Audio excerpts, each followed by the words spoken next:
Allez vous asseoir. Je vous salue dans le nom précieux de notre Seigneur Jésus-Christ. Merci au prophète Kouché qui nous donne l'opportunité d'être avec vous ce soir. Toute notre prière, c'est que n'étant pas un prophète, ni un pasteur, ni un docteur de la loi du Seigneur, mais étant simplement un serviteur de Dieu, quelqu'un qui se met à la disposition de Dieu. Et je voudrais demander à Dieu de tout faire ce soir pour marquer positivement la vie de chacun de vous à travers l'humble personne que je suis. Ok? Et donc, il m'a été demandé de vous parler de finances et investissement, impact sur le royaume de Dieu. En introduction, permettez-moi de vous dire ceci, sans toutefois vouloir choquer qui que ce soit. Le royaume de Dieu pleure. Et le royaume de Dieu pleure par manque d'investissement des enfants de Dieu. Quand vous regardez autour de vous, ils sont combien qui sont chrétiens, engagés, craignant Dieu, qui ont construit des immeubles ici ou autour de votre maison, dans votre quartier, dans votre village. Comptez le nombre de personnes qui sont des chrétiens engagés. Ils sont combien de chrétiens qui ont pris la résolution de construire un temple pour Dieu dans leur village, dans leur quartier? Ils sont combien de chrétiens qui ont un endroit dédié à Dieu, comme certains font un endroit dédié à Marie? Ils sont combien de chrétiens qui ont un endroit dédié dans leur maison, dédié, consacré à Dieu? La majorité des chrétiens manquent de finances, ce qui les empêche d'investir et participer efficacement à l'œuvre de Dieu. Le royaume de Dieu a-t-il vraiment besoin de finances et d'investissement? Certains pourront dire non. Dieu est tout puissant et l'or et l'argent lui appartiennent. Il n'a pas besoin qu'on fasse quoi que ce soit, il nous donne. C'est vrai ou c'est faux? Donc je peux aller me coucher à la maison et puis dire à Dieu, tu sais que j'ai besoin d'une nouvelle voiture. Demain matin, viens déposer la voiture chez moi. Donc c'est pas vrai. Le monde chrétien encourage-t-il la recherche des finances? Est-ce que nous, les serviteurs de Dieu, est-ce qu'on encourage les chrétiens à la recherche des finances?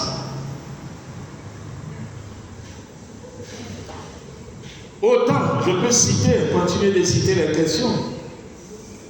Autant de questions et remarques qui justifient vraiment le thème que vous me demandez de vous développer ce soir. Finances, je vais les définir. Les finances ou la finance concerne la circulation de l'argent, l'entrée et la sortie des capitaux, les moyens d'obtention des fonds et la gestion de ces ressources quand on les a. La finance aussi consiste à fournir ou trouver de l'argent pour réaliser une opération. On distingue la finance d'entreprise, la finance publique, la finance bancaire, etc. C'est aussi la stratégie pour trouver les moyens. C'est ça la finance. La comptabilité, quant à elle, est la science qui traite de l'enregistrement, de l'analyse, et de l'interprétation des données financières. Les deux domaines, finance et comptabilité, sont étroitement liés, car la comptabilité est la base de la finance. Investissement, c'est quoi même? Un investisseur, c'est une personne ou une collectivité qui investit des capitaux, donc qui investit de l'argent. Les investisseurs sont des personnes qui apportent des capitaux, donc de l'argent ou des biens, afin de favoriser le développement d'une entreprise, d'une collectivité, d'une nation. Ça veut donc dire que pour faire un investissement, il faut avoir épargné. Il faut avoir un capital quelque part. Si on n'en a pas, on ne peut pas investir. Le royaume de Dieu, j'étais embarrassé par la définition que je trouve, mais je vais retenir une, et puis il y a une partie de cette définition qui va retenir mon attention. Le royaume de Dieu, ou règne de Dieu, ou royaume des cieux, c'est un concept théologique à dimension eschatologique du judaïsme et du christianisme. Ou règne de Dieu, ou royaume des cieux est un concept théologique à dimension eschatologique du judaïsme et du christianisme. C'est ce que j'ai trouvé. Ok? Nous allons parler donc du thème en prenant deux exemples dans la Bible, Job et Salomon. Et puis ensuite, nous verrons comment est-ce que la finance et l'investissement peuvent impacter le royaume de Dieu.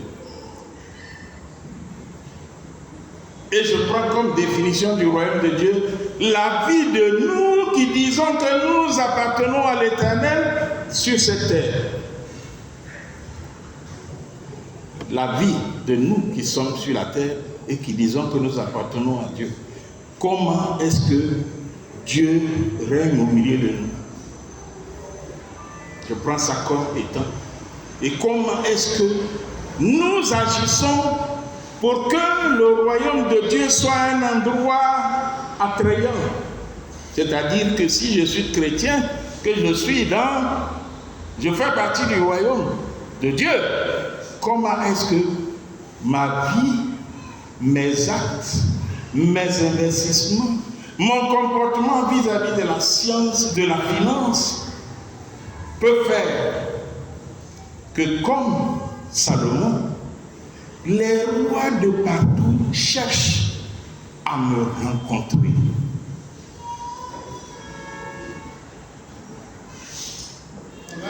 Les finances sont-elles importantes dans le royaume de Dieu?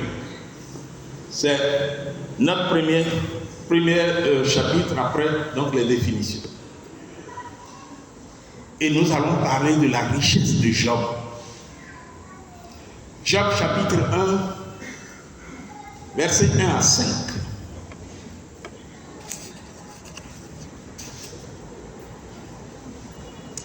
Il nous a dit ceci, si vous avez trouvé.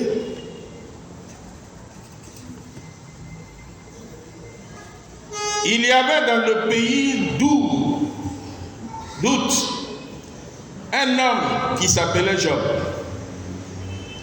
Et cet homme était intègre et droit et craignant Dieu et se détournait du mal. Il lui naquit 7 fils et 3 filles. Il possédait 7000 brebis, 3000 chameaux, 500 paires de bœufs, 500 ânesses et très grand et ce grand homme et très grand nombre de serviteurs. Et cet homme était plus éminent, était le plus éminent de tous les fils de l'Orient. Ses fils allaient les uns chez les autres et donnaient tour à tour un festin. Et ils invitaient leurs 3 sœurs à manger et à boire avec eux. Et quand les jours de festin étaient passés, Job appelait et sanctifiait ses fils. Puis il se levait de bon matin et offrait pour chacun d'eux un holocauste. Car Job disait, peut-être mes fils ont-ils péché et ont-ils offensé Dieu dans leur cœur. C'est ainsi que Job avait coutume d'agir. Ça, c'était la première maison de Job.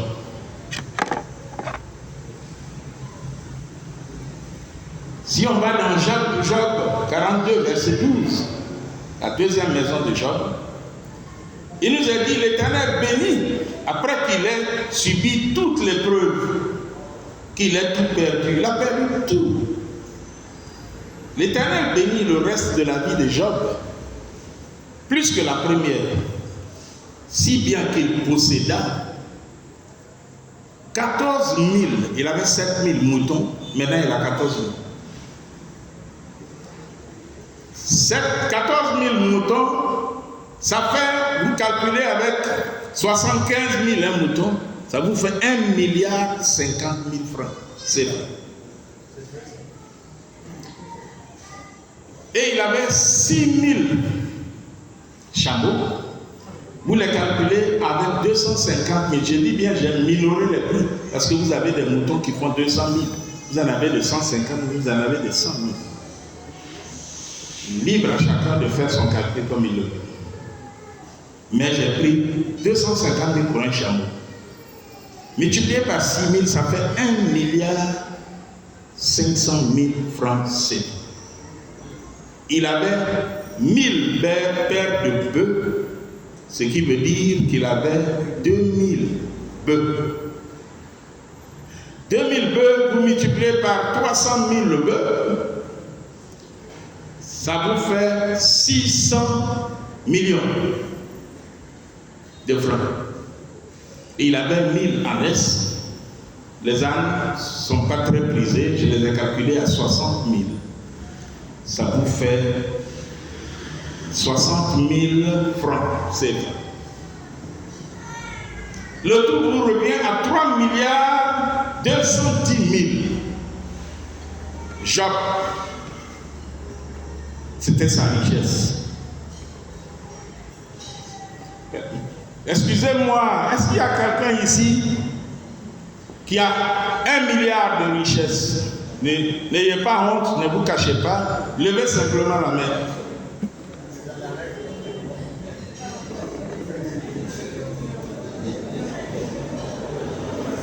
Déclarez vos biens, n'ayez pas honte, n'hésitez pas. Les impôts ne sont pas ici pour vous poursuivre après. Levez simplement la main, dites, j'ai au moins 1 milliard. Job, il avait 3 milliards. Mais, ce qui est intéressant avec Job, écoutez-moi bien, il avait 3 milliards 200 000 minimisés, c'est-à-dire un calcul minimisé, minoré. Mais il était un homme droit et intègre. Il craignait Dieu. Il était le plus considéré des fils de l'Orient.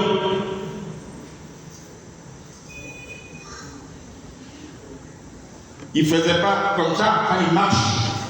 C'est moi, Job, qui passe. Oui. Il ne faisait pas ça. Mais les gens venaient vers lui. Parce qu'on reconnaissait que c'était un grand homme.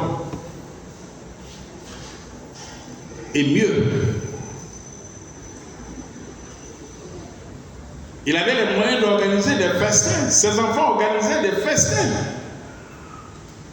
Il a éduqué ses enfants de telle sorte qu'ils avaient l'amour les uns pour les autres. Et ils se retrouvaient.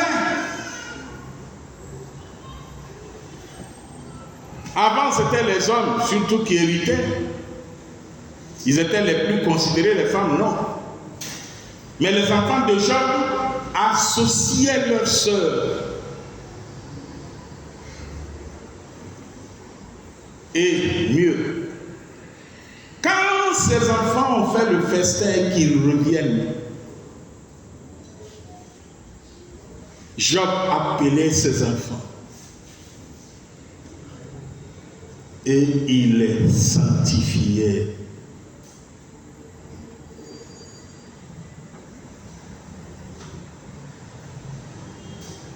Il les sanctifiait. Et puis après, il fait un holocauste pour chacun d'eux. C'est-à-dire qu'il va demander pardon à Dieu pour chacun d'eux. On ne sait jamais. Ce sont des enfants. Peut-être qu'ils ont fait des gaffes.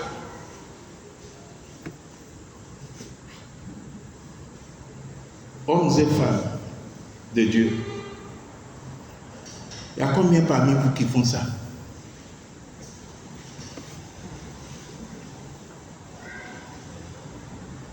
Il y en a certains parmi vous.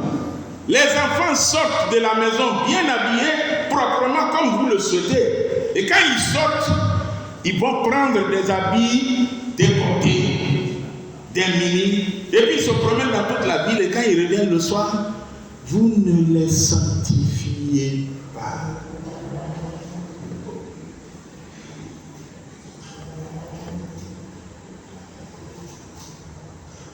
Soyez pas surpris.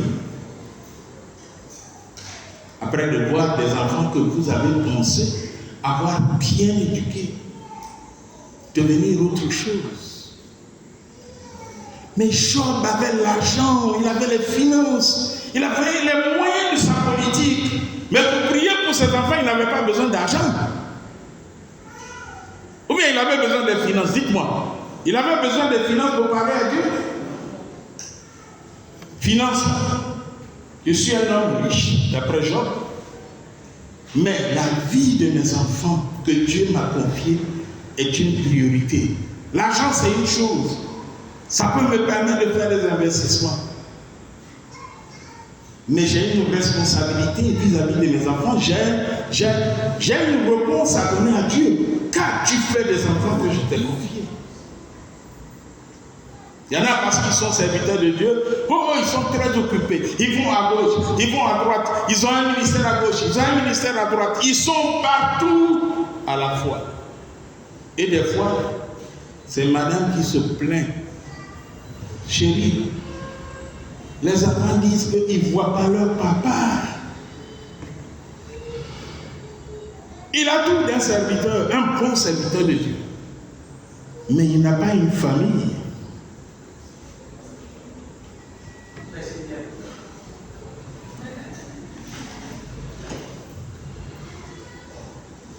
Voyons quelques notions financières dans la Bible. Parce que des fois, on peut penser que la Bible, c'est seulement spirituel, que Dieu a pensé seulement à notre salut, que le royaume de Dieu, c'est juste. Tu te convertis et puis tu montes au ciel quand tu es parti, tu as quitté la terre. Non.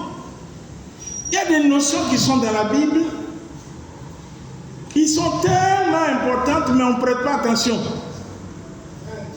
Le contentement, c'est un acte économique.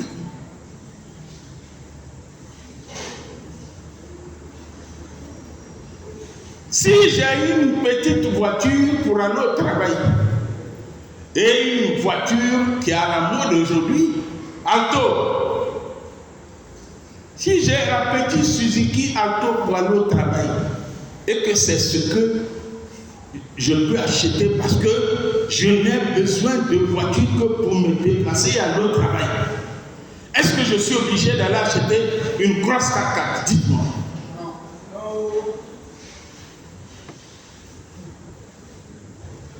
je suis content parce que j'ai acheté la voiture et je peux aller me déplacer, aller et venir. Ça me fait économiser. Ça me fait épargner.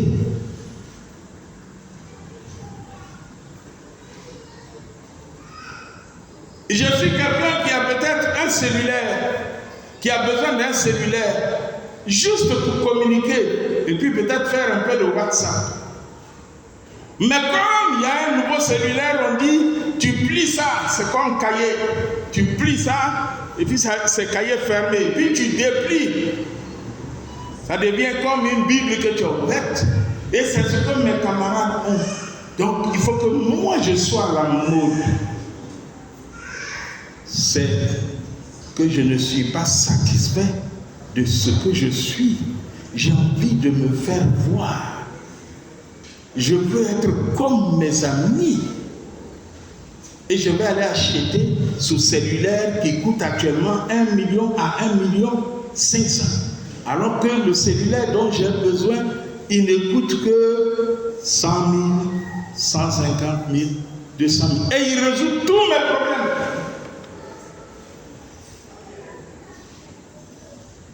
La Bible nous enseigne d'être content de ce que Dieu nous a donné et des conditions dans lesquelles Dieu nous a mis.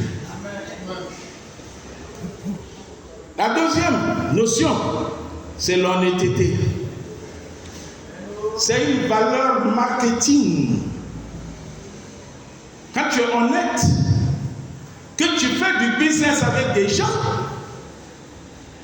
mais ils te font confiance. Quand tu as besoin, tu n'as pas assez d'argent pour faire un achat de marchandises, tu vois ton fournisseur, tu lui dis, est-ce que je peux prendre la marchandise et je te paye après? Il dit, il n'y a pas de problème. Toi seulement, il n'y a pas de problème. J'ai un fournisseur libanais. Au début, quand je partais chez lui, même 1000 francs, il refusait de me laisser. Aujourd'hui, des fois, je peux aller pour plus d'1 million. Il n'hésite même pas. Papa, prends. Au début, j'étais monsieur. Aujourd'hui, non, avant, j'étais monsieur. Aujourd'hui, il m'appelle papa. Il dit, prends. À la veille des fêtes, j'avais besoin de matériel pour produire. Et on n'avait pas beaucoup de liquidité en ce moment. Il dit, papa, prends tout ce que tu veux.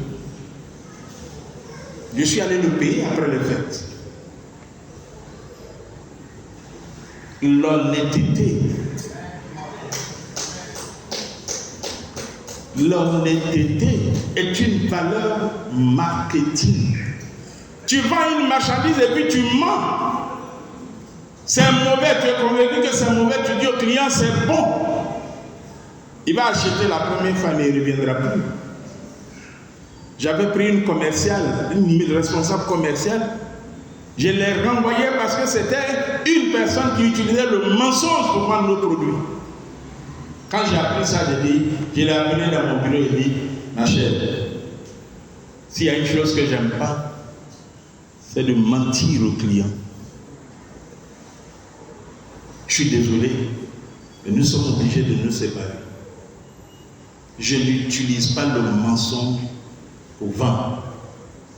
Parce que quand le client te fait confiance, il ferme les yeux et puis il achète ton produit. La libéralité. On nous prêche toujours ça. La Bible dit, tu fais ton champ. Ok? Tu ne récoltes pas tout. Il y a une partie que tu laisses pour le pauvre, l'orphelin.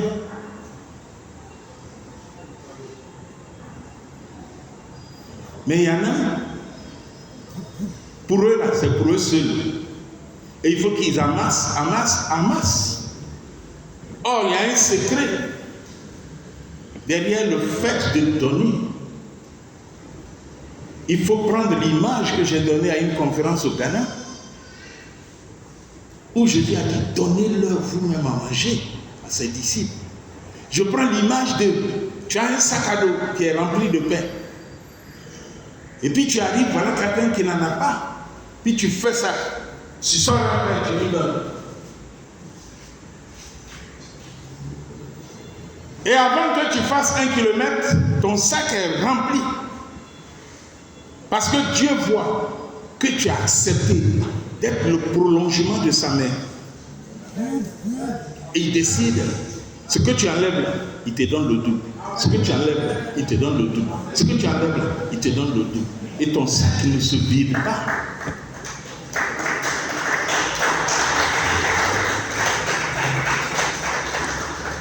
La sanctification, c'est une valeur économique. Tu auras une balance équitable, dit la Bible. Tu vends la viande, les autres, ils bloquent un peu la balance, et on te dit c'est arrivé à 1 kilo, tu veux acheter la viande, surtout la viande est devenue chère aujourd'hui, tu décides de faire une petite fête à la maison, tu veux acheter 2 kilos de viande, et puis on te vend 1 kilo 800. Mais quand tu lis sur la balance, c'est 1 kilo, oui, et c'est 2 kilos.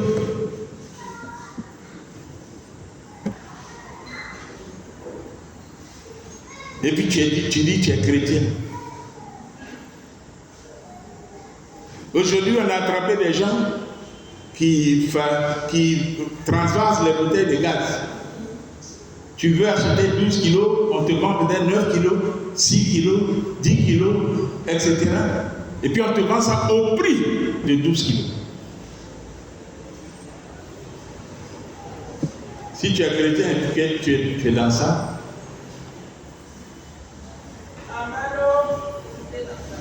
Job était droit, intègre et craignant Dieu.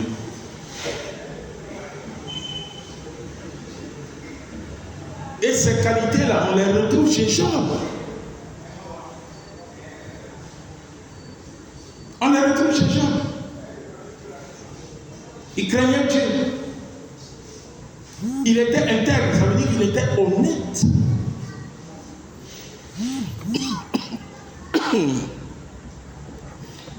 Pour pouvoir faire des réalisations, des investissements, il faut avoir les finances nécessaires. Job a su générer les moyens. Job a su générer les moyens dont il avait besoin. Plusieurs milliards. Hein? Ce qui manque aux chrétiens et aux Africains en général, ce sont les finances. Et très souvent on dit je n'ai pas les moyens.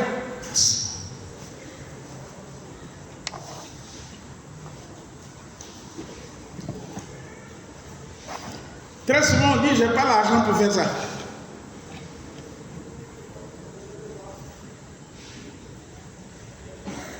Et très souvent aussi, nous négligeons l'aspect finance. Et nous critiquons ceux qui cherchent les finances. Et même nous les méprisons et les traitons de païens.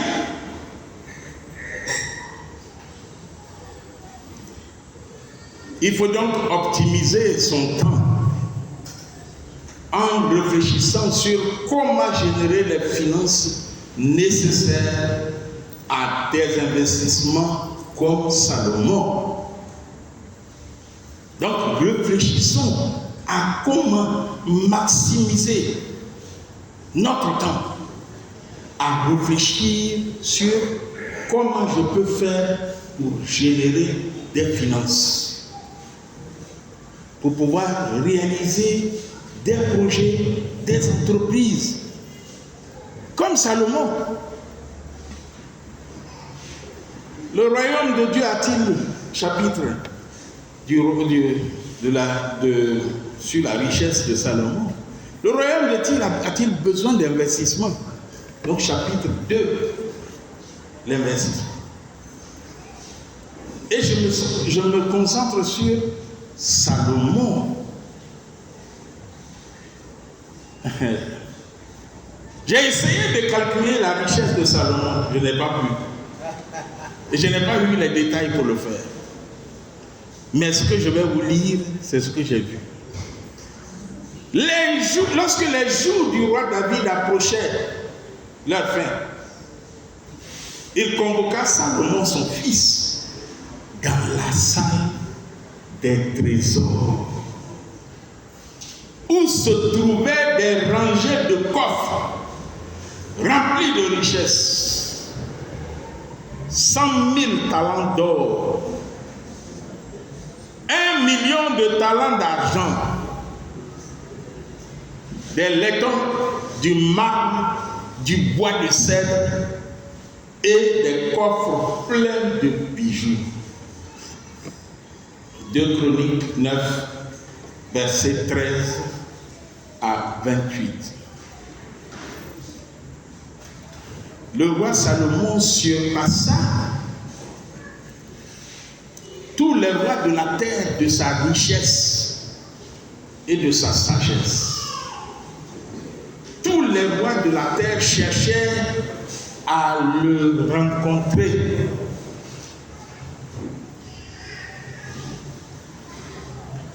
Je vous ai dit quelque chose de très important, hein, je l'ai répété, c'est la troisième fois que je reviens dessus. Quand tu as la crainte de Dieu, quand tu es un homme de Dieu,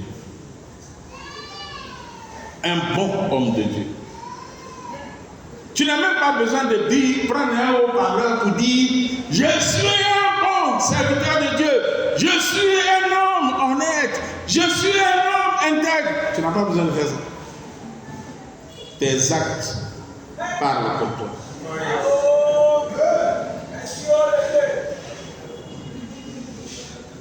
La reine de Séba a quitté loin Éthiopie pour chercher à rencontrer le roi Salomon.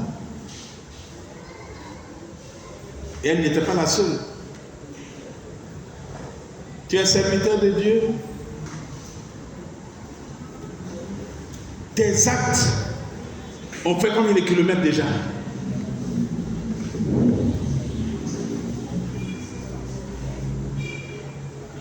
Tes actes ont fait combien de kilomètres?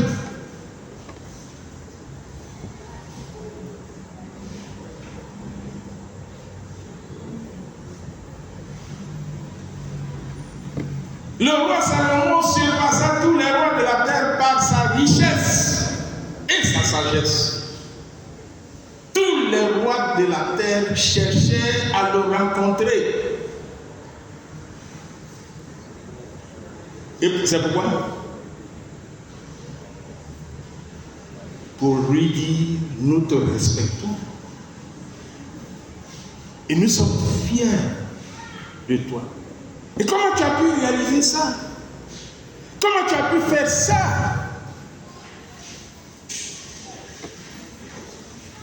Moi, si je veux qu'on me voie, je veux qu'on me voie à travers les actes que je pose. Pas à travers ce qui est dans ma poche. Pas à travers la grosse voiture que j'ai. Je veux qu'on cherche à me rencontrer. Comme Salomon, il n'a pas demandé la richesse, il a demandé la sagesse, mais il a eu la richesse et la sagesse. Et il a fait montre de sagesse. Et Salomon a investi. C'est un investisseur.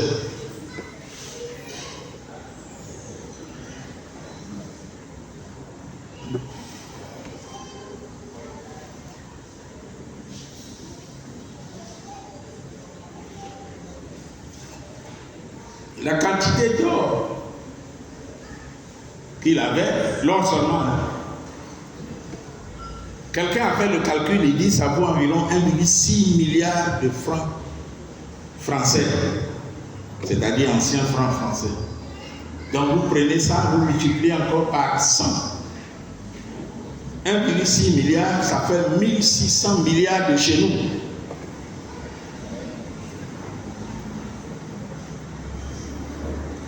Et ce dernier a dit que elle représente presque le double de la production mondiale par an de l'or. Production mondiale.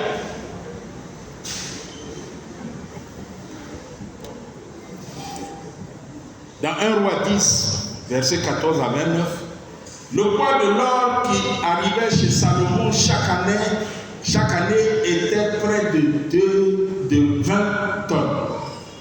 Chaque année. 20 tonnes. Il y a quelqu'un qui a écrit un livre, L'homme le plus riche de tous les temps, c'est le titre. Et l'homme le plus riche de tous les temps, il s'appelle le roi Salomon. Et son livre, il montre les secrets en matière de réussite, de richesse et de bonheur de Salomon. Son nom, c'est Stephen Scott.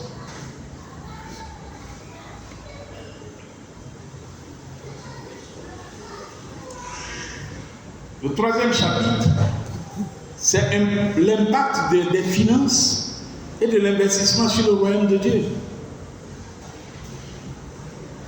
Salomon a immensement investi dans l'immobilier. C'est lui qui a construit le temple, ce n'est pas David.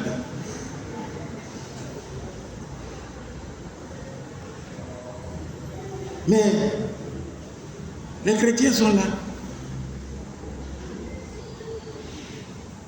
On n'achète pas les terrains. Quand on achetait un, oh Seigneur, sois béni. Tu as permis que je puisse avoir un terrain. Moi j'en ai 30. Et toi?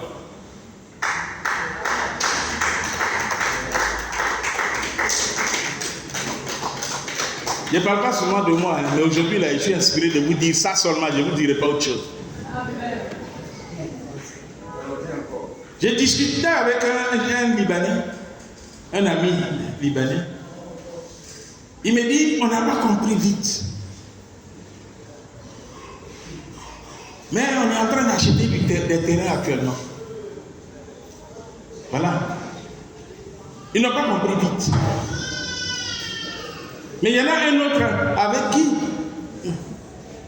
qui est client de mon épouse, qui a acheté 58 terrains à Bassam. 58. Tout chrétien peut et doit devenir un investisseur. Que tu sois pasteur ou chrétien ordinaire, tu dois devenir un investisseur. Il doit simplement mettre de l'argent de côté, mettre de l'argent dans des biens ou des projets en vue de dégager des profits. Investir beaucoup dans des revenus passifs. Acheter des actions en bourse. Acheter des terrains, construire des magasins. Quand vous voyez les immeubles dans les grands carrefours, ce sont les Libanais qui se sont engagés à construire. Merci. Ok? Ils se sont engagés à construire. Et ils vont identifier les terrains avant même que le plan ne soit, comment on appelle ça, validé par le gouvernement, le ministère. Ils identifient les terrains, ils les achètent.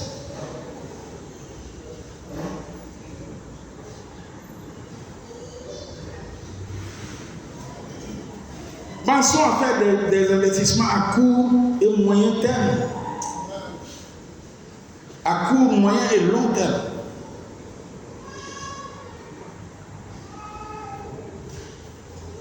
Moi, j'achète les terrains. Quelqu'un a demandé que je dise, mais je vais dire juste ça. J'achète des terrains dans la brousse, c'est-à-dire à Abidjan, mais dans les zones qui ne sont pas encore viabilisées. Et vous êtes dans des villes et vous voyez le quartier qui est en brousse là-bas, il y a une seule maison. Allez acheter un terrain là-bas. Et là-bas, ça coûte moins cher. 50 000, 100 000, 200 000. Achetez. Soyez visionnaires. Alléluia.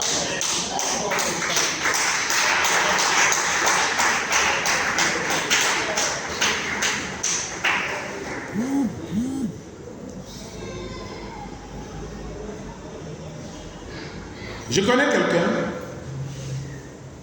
qui a acheté un terrain dans la zone ici, Faya. Et quand il a acheté le terrain, ça coûtait 2,3 millions. Il en a acheté 4. C'est quelqu'un que je connais très bien et je connais ce terrain. Et chaque fois qu'il voulait aller connaître sur son terrain, il devait appeler les gens du ministère pour aller lui montrer son terrain parce que c'était la bourse. Aujourd'hui, il y a des immeubles autour. Et hier, il m'a dit que quelqu'un lui propose d'acheter 2 de ces terrains à 210 millions.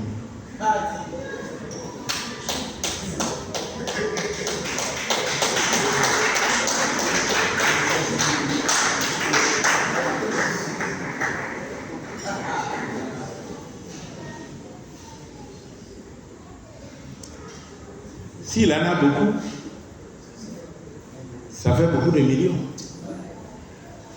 Et donc il peut vendre et puis faire un bon investissement.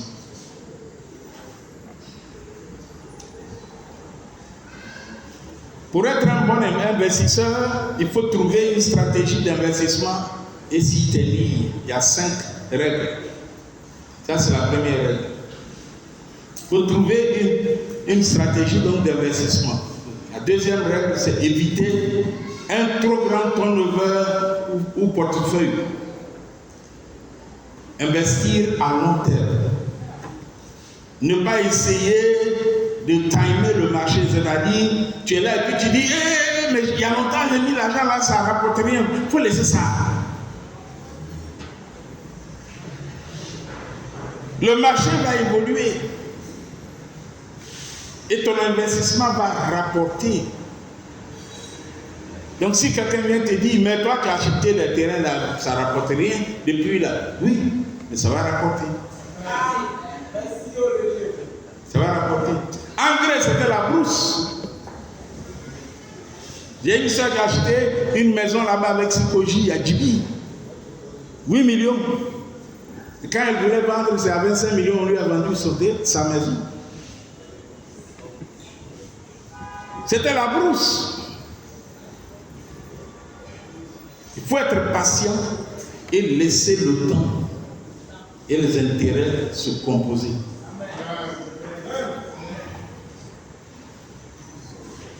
Quel peut être l'impact ou quels pourraient être les impacts sur le royaume de Dieu si nous avons les finances et si nous investissons? Nous allons pouvoir contribuer à construire des bons temples climatisés. Vous voyez comment j'ai chaud là? Je reviens ici la prochaine fois, ça doit être climatisé. Hein? Pasteur. On t'attend comme ça. On peut contribuer au financement des campagnes d'évangélisation sans en souffrir. On peut mettre nos pasteurs au vert. Nos serviteurs de Dieu, on peut les mettre au vert. Vous pouvez dire, pasteur, toi, ta femme, tes enfants, on vous offre une semaine. Va te reposer à Bassan.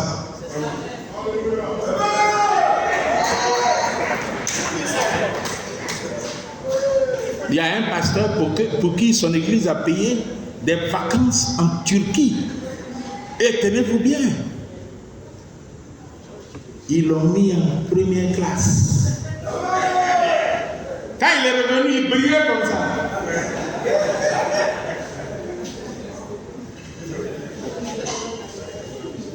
Bien-être. Si vraiment vous investissez et que vous générez des finances, le bien-être des enfants de Dieu même, nous allons pouvoir passer de malheureux à heureux. Il y a des chrétiens, quand tu les vois même, tu n'as même pas envie de devenir chrétien.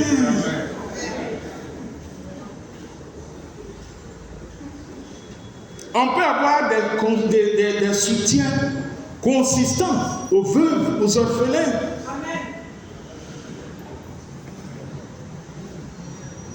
Et quand on va vous voir en tant que chrétien, on va vous respecter. Les autorités de la ville vont vous respecter. Vous qui allez dans ce temple.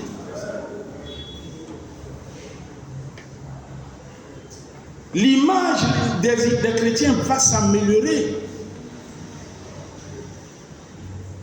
Et les chrétiens vont passer de mendiants à fils de roi.